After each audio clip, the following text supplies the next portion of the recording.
Good morning, student. Today I am going to dictate you transcription number 37 from volume 2.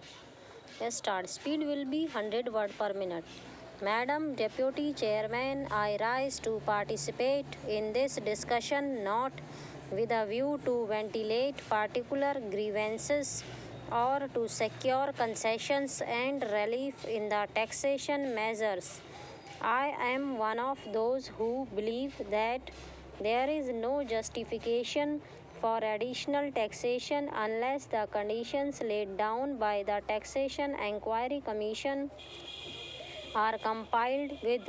It was a commission presided over by no less a person than Dr. John Mathai, one of our illustrious finance ministers, and it laid down that there was no justification for any additional taxation unless we complied with 2 or 3 conditions. One condition was that whatever tax was realized was being properly spent, that there was no wastage or superfluous expenditure being incurred. The Commission had pointed out that out of every rupee that was being raised by the government, 60 paisa were being spent on administration and about 20 paisa were being spent on social services including education, etc., and the balance for other things. Another was that whatever tax was being imposed should be realized before we brought out measures for fresh taxation.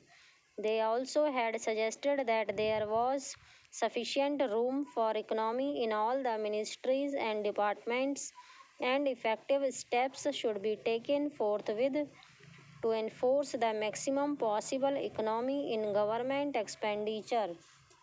Now we have before us this audit report for 2011-12, which was presented to the Lok Sabha on the 6th June and which came to my hands last night, and I have not been able to study it.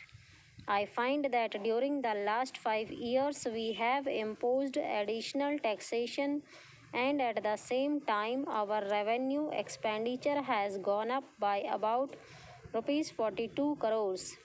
So, on the one hand, we say that we are raising this money, these taxes for the implementation of the plan, and for that reason, every chief minister and ministers go about saying that we want money for the implementation of the plan. But what are the facts?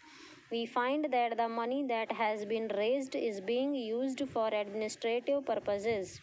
So it is not correct to say that. On the other hand, it is not proper because you must know that no plan, however well balanced and well thought out it may be, can be implemented in a democratic setup unless you can enthuse the people. Stop.